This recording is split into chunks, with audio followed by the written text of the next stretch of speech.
Ouvi uma vez uma história de que havia no céu 3 portas. Na frente de uma delas, uma longa fila de homens. Numa outra porta, uma longa fila de mulheres. E numa outra porta havia apenas um homem, lá bem mirradinho. E o arcanjo perguntou: o que você está fazendo aqui? Ele disse: eu não tenho a mínima ideia. A minha mulher mandou ficar aqui e eu fiquei. Essa história ilustra um problema muito comum nos nossos dias. Homens que não sabem o seu papel, mulheres que no fundo se sentem frustradas por estarem assumindo um papel que não é o delas. Nesta série que estamos trazendo sobre família, o papel de cada um, eu quero hoje focalizar o papel do marido. Apenas uma mensagem para falar do papel do marido será o suficiente para deixá-los bem pensativos e, quem sabe, esperamos também assumir de fato o seu papel. O texto que nós vamos então ler hoje é o texto que está em Efésios, capítulo 5. Nós estamos baseando esta série no capítulo 5 e no capítulo 6 do livro de Efésios. E a partir do versículo 22 até o versículo 33, nós lemos assim: mulheres, cada uma de vós seja submissa ao marido, assim como ao Senhor, pois o marido é o cabeça da mulher, assim como Cristo é o cabeça da igreja, sendo ele mesmo o salvador do corpo. Assim como a igreja está sujeita a Cristo, também as mulheres estejam em tudo submissas ao marido.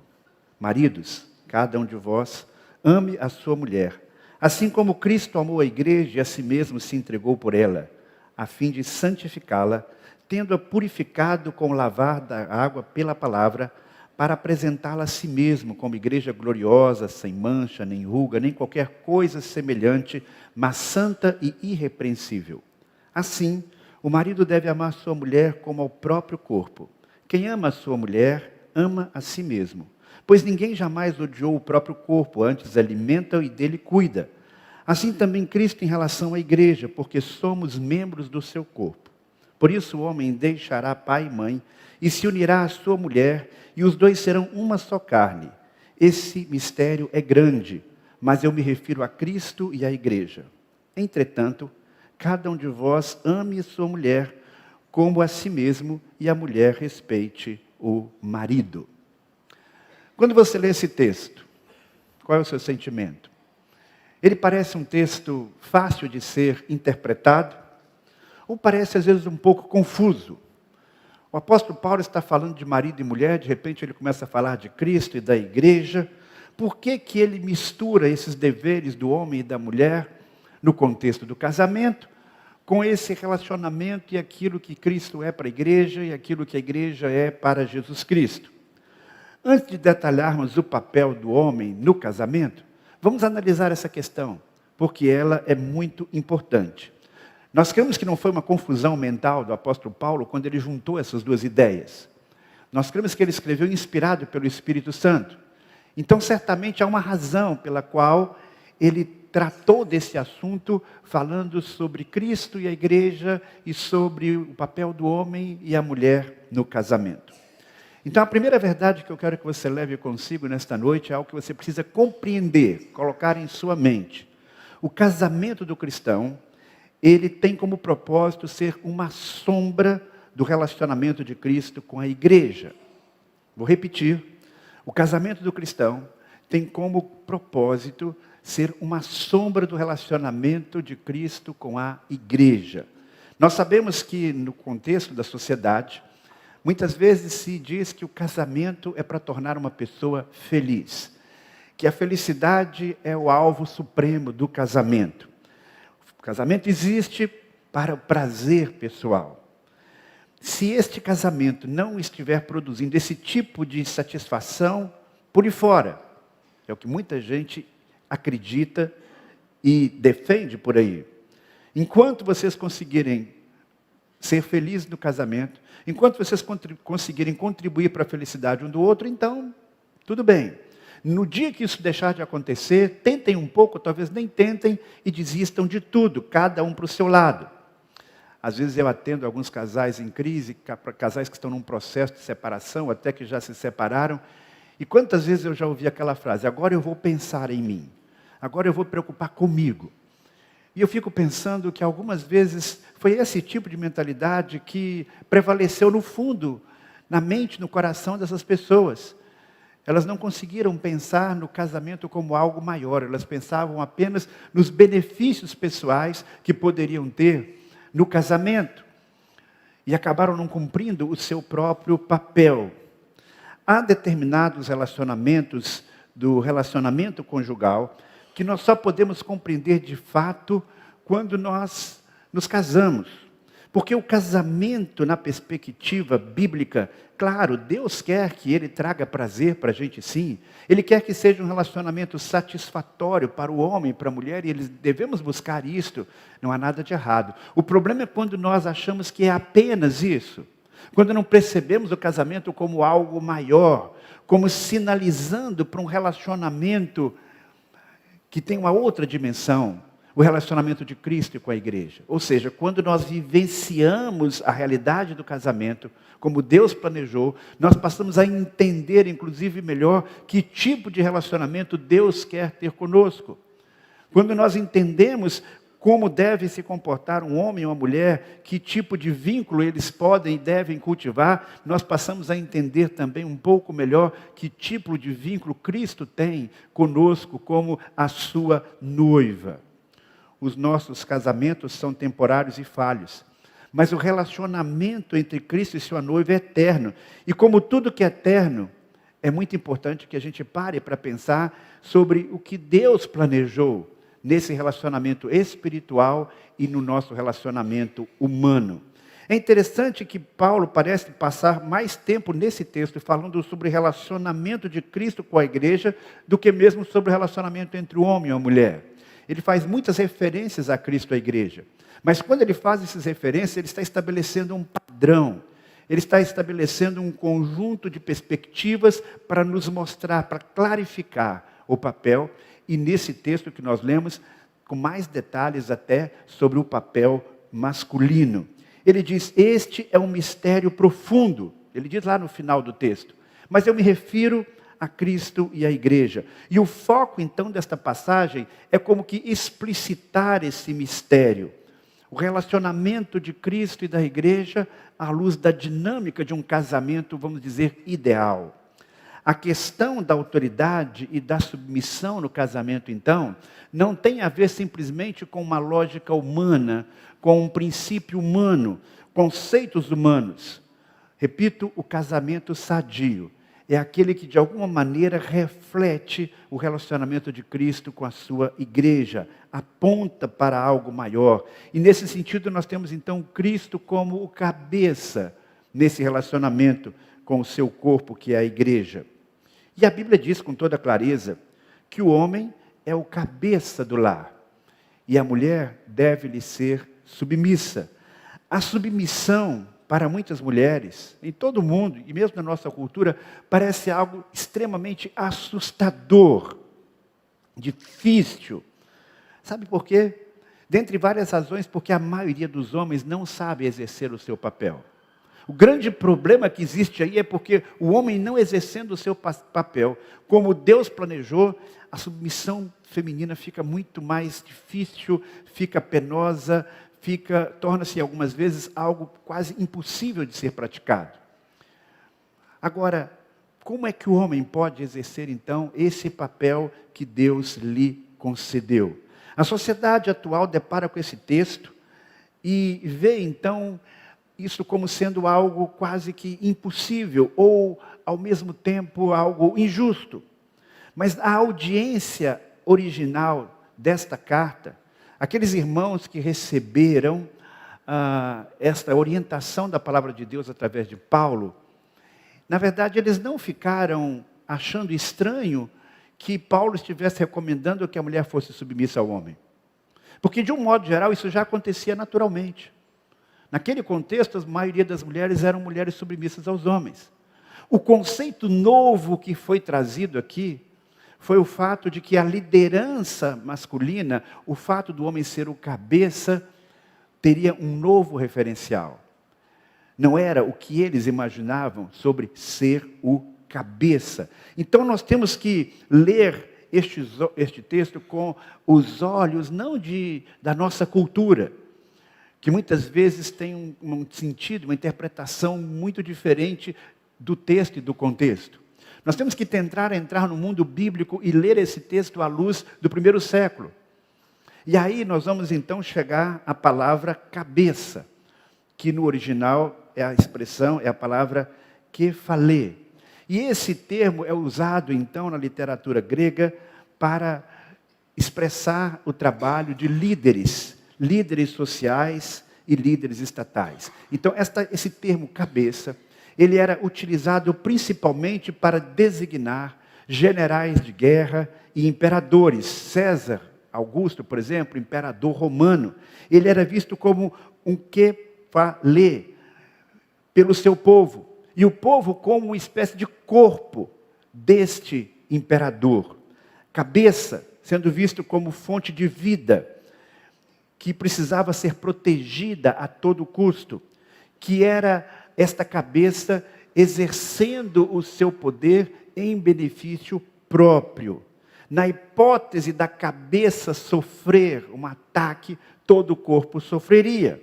Então, os leitores desta carta certamente esperam que este homem que é o cabeça possa estar numa posição semelhante à de um imperador, como alguém a ser protegido, amado e reverenciado a todo custo.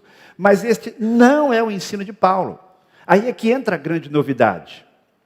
Este não é um ensino que Paulo escreveu inspirado pelo Espírito Santo. Ele diz: o marido, sim, é o cabeça da mulher, como também Cristo é o cabeça da igreja, que é o seu corpo. Maridos, amem cada um a sua mulher, assim como Cristo amou a igreja e entregou-se a ela.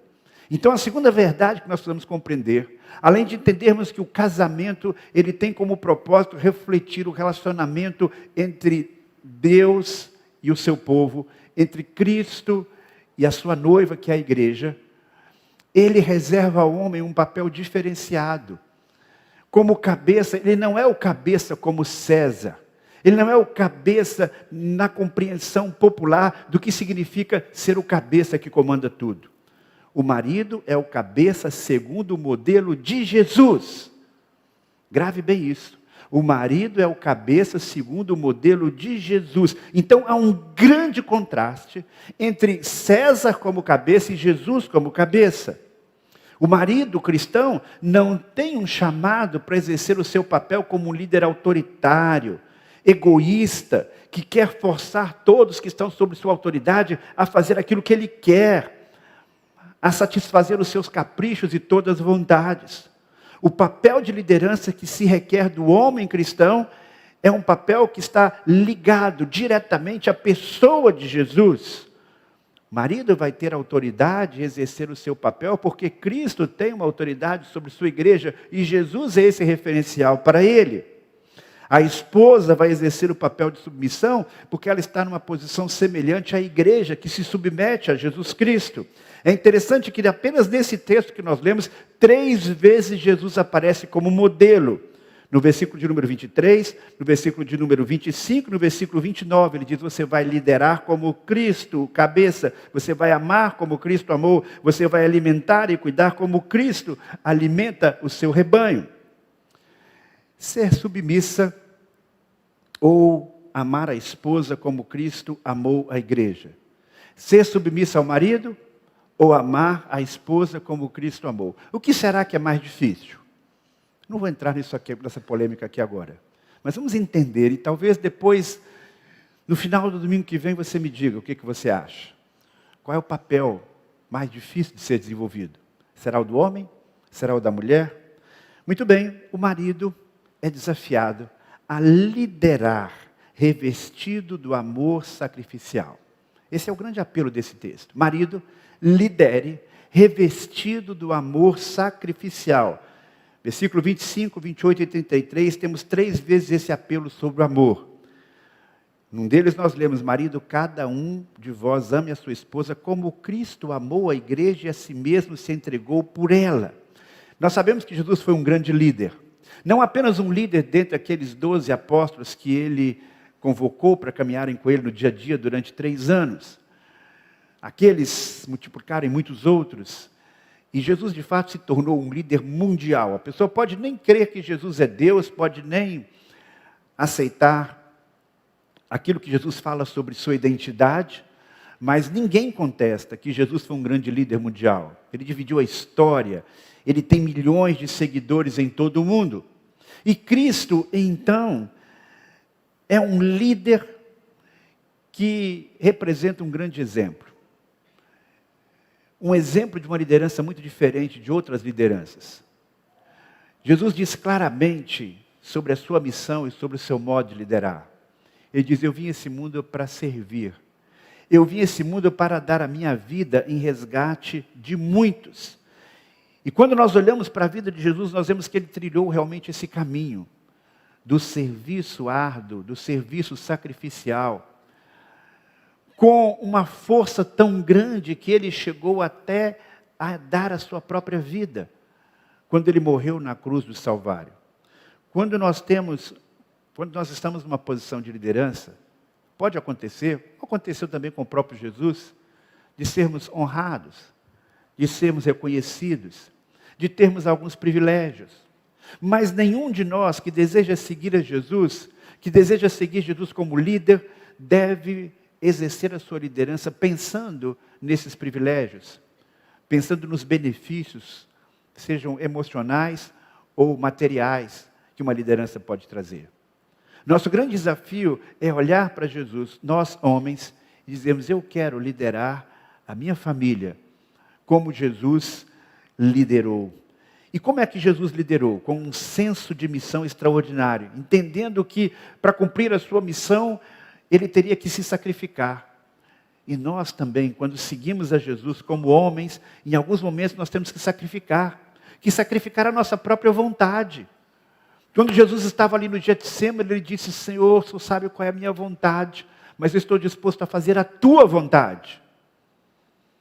Quantas vezes nós homens temos que também chegar diante do Senhor e dizer: a minha vontade é essa, Senhor, mas eu quero fazer a tua vontade. Quando nós lideramos como Jesus, nós vamos caminhar não apenas a 2ª milha, muitas vezes, mas a 3ª e a 4ª milha. Nós vamos dar mais uma chance para o cônjuge, para um filho. Nós vamos ser capazes de fazer um sacrifício que está ligado a uma entrega, para que o outro receba o benefício que Deus tem para a sua vida. É o amor sacrificial, é o amor do Calvário. Então, só nesse primeiro grande desafio que nós temos aqui, já é algo muito pesado. É algo extremamente difícil que Deus coloca sobre os nossos ombros, porque o padrão é o padrão do amor, mas não simplesmente um amor humano. É o amor que tem como espelho o amor de Jesus, é o amor no seu mais alto grau. Marido, além de liderar revestido deste amor sacrificial, lidere com um amor que conduz à transformação da sua esposa. Como é que isso quer dizer? Vamos olhar novamente para Jesus. O que o amor de Jesus faz por nós? Ele ama, lidera, a fim de santificá-la, tendo purificado com lavar da água pela palavra, para apresentá-la a si mesmo como igreja gloriosa, sem mancha, nem ruga, nem qualquer coisa semelhante, mas santa e irrepreensível. Antes de pensar aqui na igreja, que há uma ação de Cristo para que a igreja possa se manifestar assim, pensando que a igreja é a noiva de Cristo, vamos pensar na realidade humana.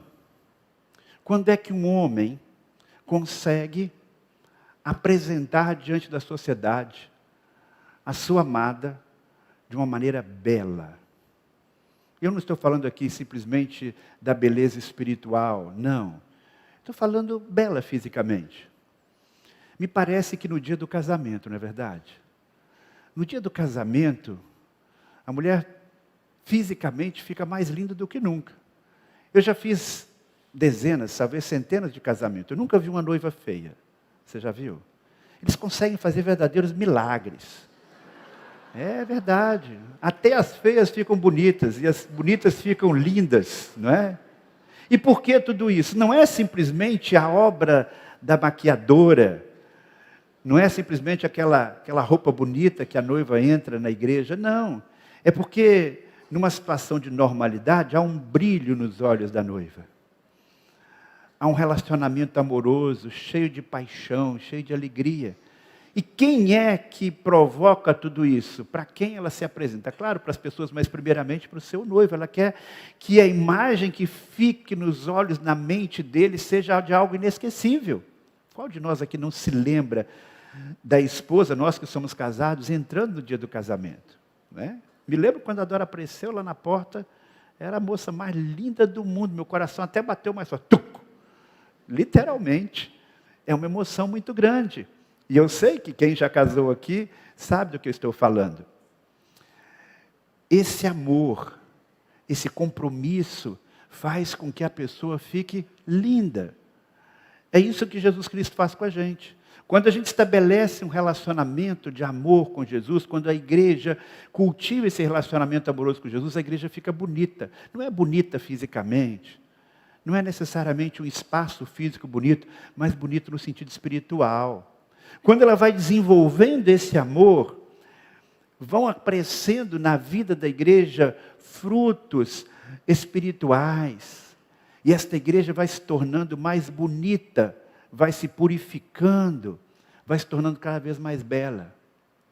Bem, talvez seja muito difícil para nós, os homens, nos casarmos e com o tempo a esposa ir ficando cada vez mais bonita fisicamente. Existem alguns casos, mas não é talvez a maioria, não é verdade?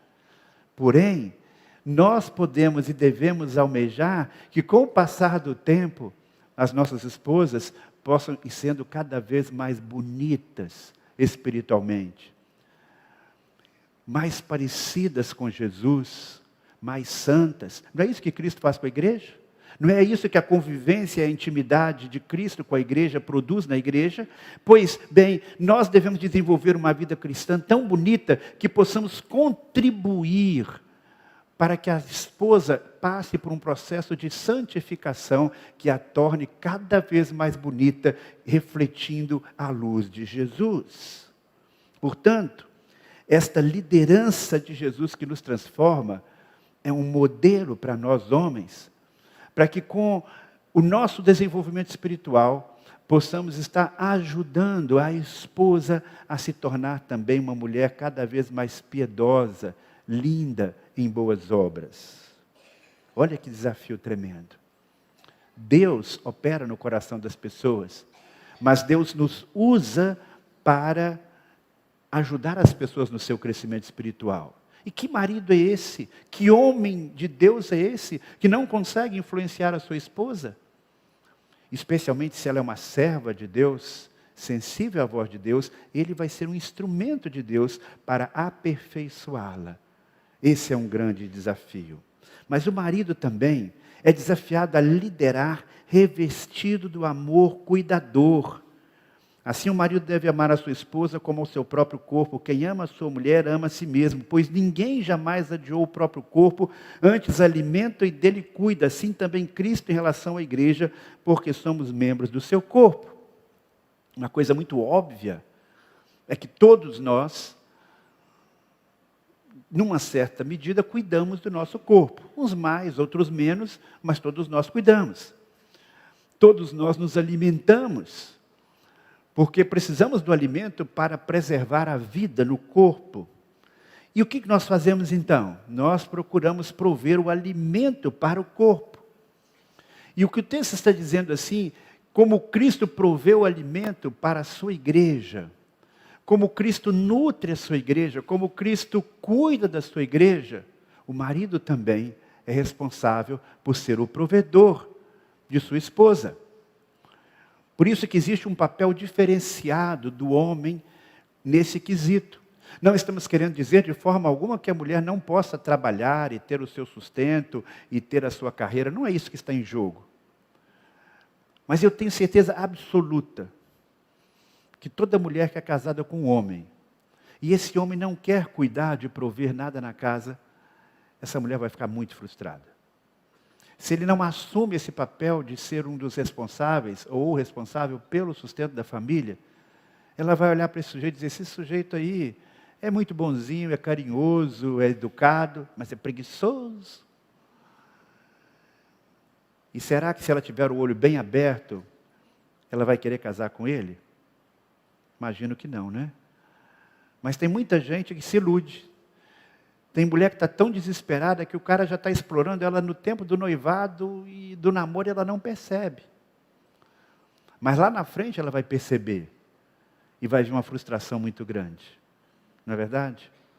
Esse tipo de situação é muito menos comum no relacionamento da mulher com o homem. Há maridos, inclusive, que não se incomodam que a sua esposa não seja provedora.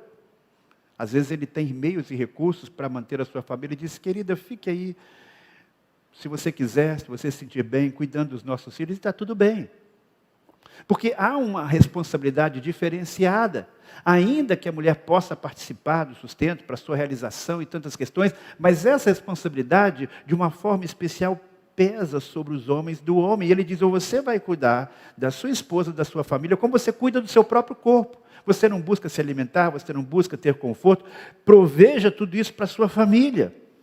E quando o homem não assume essa postura, tem alguma coisa errada.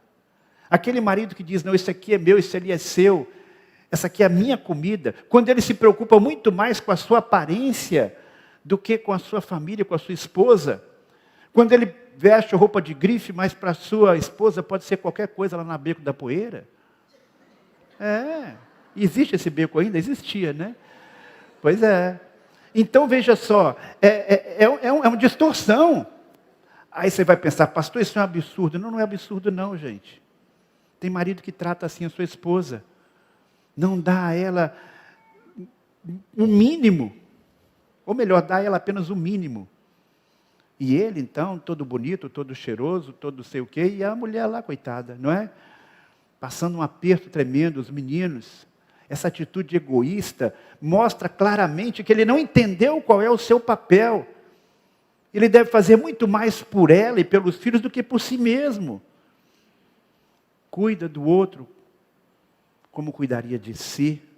A liderança implica neste cuidado especial. Mas há um outro aspecto que esse texto nos traz também sobre a liderança masculina. O marido é desafiado a liderar priorizando o seu relacionamento conjugal. Olha só o que diz o texto. Por isso o homem deixará pai e mãe e se unirá à sua mulher e os dois serão uma só carne. Está aí, não só lá no Antigo Testamento, não só a palavra de Jesus, mas também Paulo repete aqui nesse texto. São muitos os conflitos conjugais quando o homem não consegue se desapegar da sua família de origem. Que a mulher ainda tem um certo apego à sua família, à sua mãe, a seu pai, um parente, é até compreensível. Não é o ideal quando esse apego é excessivo, mas é mais assimilável. Mas e aquele homem que não consegue se desgrudar da sua família de origem? Que prefere ocupar o lugar de filhinho da mamãe? Que valoriza muito mais o relacionamento com os seus irmãos de sangue do que com a sua esposa? Isso é um problema muito sério. A minha mãe era uma pessoa muito sábia. Eu já contei isso aqui porque isso marcou a minha vida. Talvez você já tenha ouvido eu falar sobre isso. No dia do meu casamento, no final, quando terminou ali a cerimônia, na porta da igreja, recebendo os cumprimentos, já no final ela parou, olhou bem nos meus olhos e disse, meu filho, eu terminei a minha missão agora. Agora é com a Dora. Falei, que isso, mãe? Não, meu filho. Agora é com a Dora. Agora a sua lealdade, porque eu tinha um vínculo muito forte com a minha mãe, um vínculo bem diferenciado. Ela era minha confidente, a gente trocava muitas ideias, debatia muitas coisas, era um vínculo realmente muito especial. Mas ela disse, meu filho, você continua sendo meu filho, mas agora tem alguma coisa diferente, tem uma outra mulher a quem você vai honrar, a quem vai ser a prioridade na sua vida. E ela estava certa, e ela estava absolutamente certa. Então os pais têm que ser sábios para liberar os seus filhos, e o filho, especialmente o homem, tem que ter sabedoria suficiente para entender que o seu compromisso primeiro agora é com a sua esposa. O que ele vai fazer ou deixar de fazer, ele combina com ela, não é com a família dele. Porque os dois são uma só carne. Deixará o homem seu pai e a sua mãe. Esse deixar é muito importante. Deixar não apenas emocionalmente, mas às vezes fisicamente. Eu sempre digo, há um ditado popular, aliás, ditados populares são fantásticos, né? Eu acho que ainda vou escrever um livro só com base nos ditados populares. Quem casa, quer casa. Esse negócio de estar morando na casa da sogra, ou morando na casa da mãe, casado, por favor. Só numa situação emergencial, por pouco tempo. Porque há um vínculo diferenciado. A Bíblia diz claramente, sai, vai viver a sua vida, vai formar o seu núcleo familiar e dar à sua mulher prioridade. Esse é o papel do homem. Para finalizar, eu queria apresentar ainda um conjunto de sugestões, de propostas, na verdade, à luz da palavra de Deus, não necessariamente com base nesse texto, mas com base naquilo que está na Bíblia de um modo geral, com base naquilo que está no livro de Provérbios. Tenho sempre falado aqui sobre Provérbios, que tem uma sabedoria prática. E aí o grande desafio é que, olhando para Jesus, para o próprio Jesus, nós sejamos líderes sábios. Líderes sábios. Nós, homens, busque, homens, ser um líder sábio. Todo mundo sabe que num grupo de 2 pessoas para cima, é preciso haver liderança. Porque se há 2 lideranças num grupo, muito fortes, que começam a disputar o poder, esse grupo vai se esfacelar. Vai virar partido. Não é verdade? Se tem 2 lideranças, vai haver problema. Se é numa empresa, em algum momento, um desses vai pular fora. Ou então a empresa não vai produzir nada. Não é, Jaime? Ele é consultor de empresa, ele sabe disso, né? Então, veja só, qualquer grupo social precisa ser alguém que tenha a responsabilidade de, muitas vezes, dar a palavra final. Então, quando a Bíblia diz que num casamento nem sempre os 2 vão concordar plenamente, significa que um deles tem a responsabilidade de dar a palavra final e assumir todas as consequências disso. Aí talvez algumas mulheres pensem, eu queria dar a palavra final. Mas é isso que Deus planejou para você? Não é que o homem seja necessariamente mais competente, ou mais inteligente, ou mais capaz, necessariamente, mas Deus reservou a ele esse papel. Porque Deus poderia dizer assim, olha, quem vai liderar é o que for mais inteligente. Aí começa uma briga para saber quem que é o mais inteligente. Quem for liderar é o que ganha mais dinheiro. E aí fica uma disputa para ver quem ganha mais. Você percebe? Então Deus estabeleceu claramente, Ele deu uma responsabilidade diferenciada, a liderança é com base em Jesus, e Ele disse, olha, é o homem que deve ser o líder. E esse bom líder sábio, como é que ele faz? Ele não diz assim, é do jeito que eu quero, eu mando, vocês obedecem. Geralmente ele não conjuga o verbo no singular. Sabe qual é o verbo que ele mais deve conjugar como bom líder? Não é no singular, é no plural. Vamos. Ele não está mandando o outro ir, ele está fazendo junto. Quem viu aquele filme da moda e agora, Top Gun, sabe o que eu estou falando, né? Ele não é apenas que faz, manda os outros fazer, ele tem assim que tem que ser feito. Não, ele vai e faz. Deu um spoiler, né? Ele vai e resolve a situação como sendo um líder que vai adiante, que mostra como fazer. Mas o fato de você tomar essa iniciativa, ser um livro que toma iniciativa, não lhe dá o direito de achar que você pode confiar apenas em si mesmo, nos seus próprios pensamentos e sentimentos. Se você é líder na sua casa, você tem que ser sensível, em primeiro lugar, às necessidades de sua esposa, que está no coração dela. Como você pode liderar com sensibilidade para perceber os sentimentos dela, mesmo que você às vezes não entenda muito bem porque ela está se sentindo assim. Jesus era um líder que era sensível à necessidade das pessoas. E nós também, como líderes cristãos, homens, devemos exercer essa liderança. Ouça a sua esposa. Ouvir a esposa não significa que você vai fazer tudo o que ela quer sempre. Porque ela também é um ser humano que erra. Mas você precisa parar para ouvi-la, porque muitas vezes a mulher realmente está certa. Ela tem um sexto sentido, às vezes ela não sabe explicar por quê. E aí você deve estar ali pensando e refletindo sobre o que ela está dizendo. E sensível à expectativa dela, porque às vezes ela está olhando mais adiante. do que a gente é capaz de perceber. Às vezes ela tem um desejo que ela não expressa claramente, mas com sensibilidade a gente pode captar. E aí eu me lembro que quando nós decidimos comprar um imóvel, sair do aluguel, nós procuramos muitas e muitas casas na cidade. Você sabe como é isso, né? A gente não tem tanto dinheiro, tem que andar muito. Então a gente andou, nós vimos umas 40, 50 casas durante uns 2, 3 meses. Toda segunda-feira a gente passava o dia inteiro, dia de folga, procurando casa. Eu para um lado, a Dora para o outro. Quando os dois gostavam, nós mostrávamos. Até que nós chegamos finalmente a 2 casas. Uma lá perto da Lagoa Redonda e a outra onde nós moramos, ali perto da prefeitura. Mas o fato, da prefeitura não, da Câmara dos Vereadores, desculpe, né, no bairro Luciano Cavalcante. E aí, quando nós vimos essa casa lá mais longe, ela era mais barata. E eu, como sou econômico, né, disse, bem, vai ser aqui. Porque a outra casa lá, no Luciano Cavalcante, é bonita, é do jeito que a gente queria, mas está além do que a gente pode pagar, eu acho que não dá certo não e tal. E eu sei que a gente foi para lá, e eu acabei fechando verbalmente o negócio com aquela casa na Lagoa Redonda.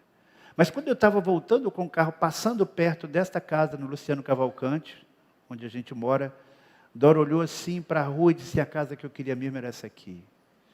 E eu falei, caramba, eu fiz um negócio errado.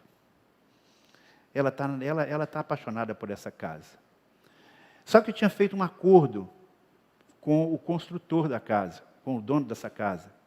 O acordo foi o seguinte, uns meses antes. Eu cheguei para ele e disse assim, olha, eu gostei muito dessa casa, mas eu acho que eu não posso comprá-la, é muito cara.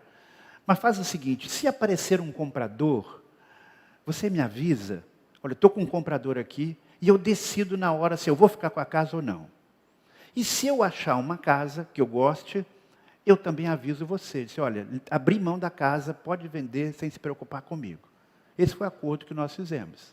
E então, naquele momento em que eu ouvi a voz da Dora dizendo, a casa que eu queria é essa aqui, eu disse, acabou a procura. Agora eu vou realmente procurar o dono dessa casa e que Deus nos ajude a pagá-la. E aí então, eu liguei para ele. E eu falei com ele, olha, já tem uns 3 meses que eu falei com você. E você não me deu um telefonema, nesse tempo todo não apareceu nenhum comprador para casa. Ele disse, apareceram vários.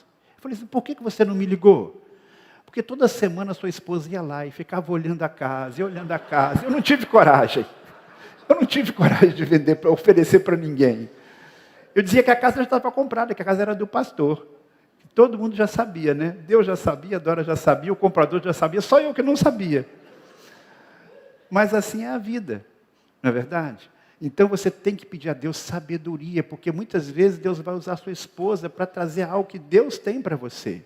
Liderar não é fazer as coisas do seu jeito, mas é pedir a orientação de Deus, que pode vir de diversas maneiras, inclusive, e muitas vezes principalmente, através da sua própria esposa.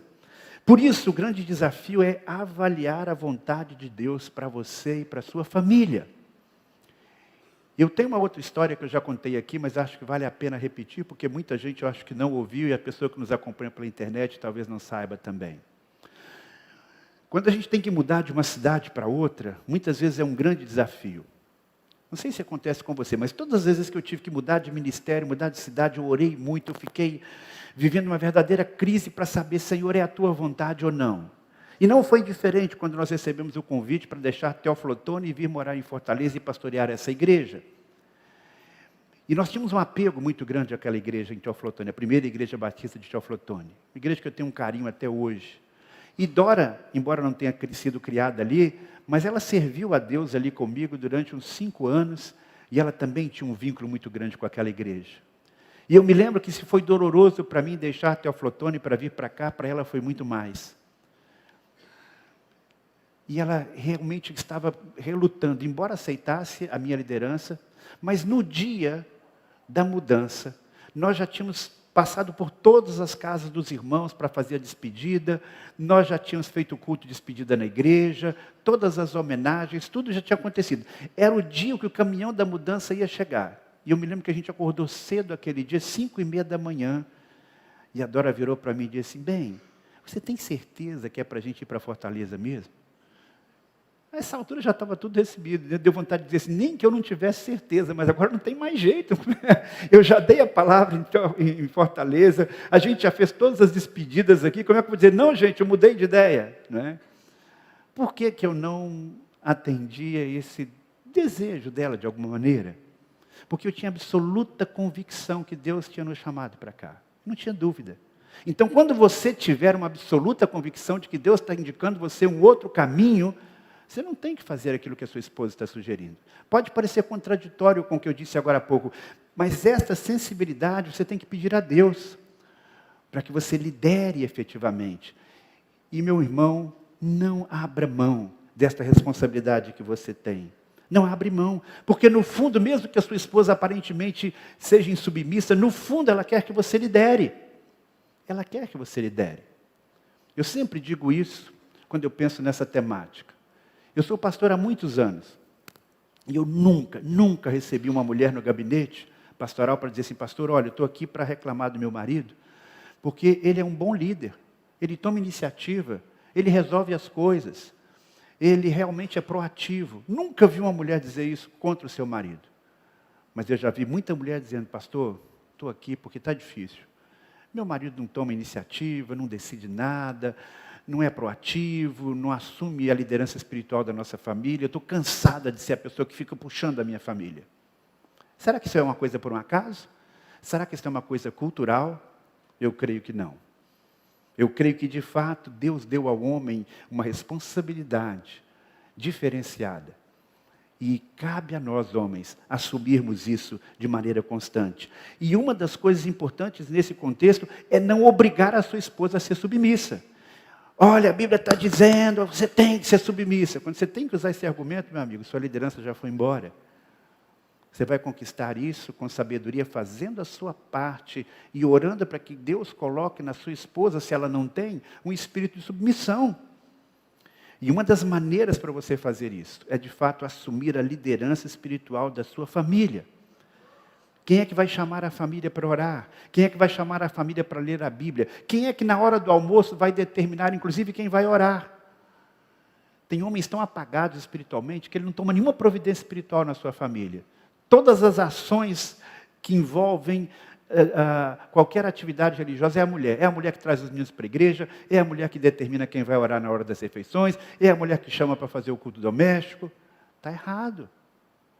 Nas pequenas coisas o homem pode e deve liderar. Qual é o papel, então, do homem e da mulher? O papel do homem é a liderança amorosa, tendo Cristo como modelo. E sobre as mulheres, nós vamos falar na semana que vem. Aguardem e venham e partilhem. E homens, aproveitem essa semana para liderar de verdade. Eu tenho certeza que essas mulheres vão ficar muito felizes. E aquelas que são um tanto voluntariosas, certamente na semana que vem elas vão voltar. Traga a sua esposa na semana que vem.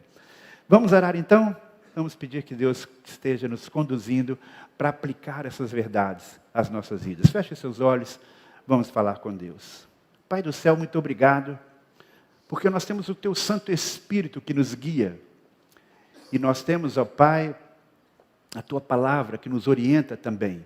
E com a Tua Palavra e com o Teu Santo Espírito, nós não estamos perdidos no mundo confuso, no mundo em que predomina muitas vezes o machismo e o feminismo. O Senhor nos livra dessas duas pragas, quando nós confiamos na Tua Palavra e acreditamos que o que a Tua Palavra está orientando é o certo. Pai do céu, ajuda-nos para que nós possamos exercer com sabedoria uma liderança amorosa, como Jesus Cristo nos ensinou.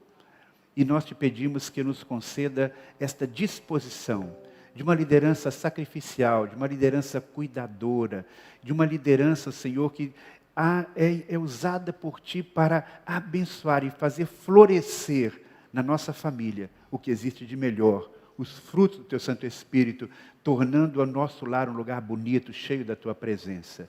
É isso que eu te peço, Pai, em nome de Jesus. Amém.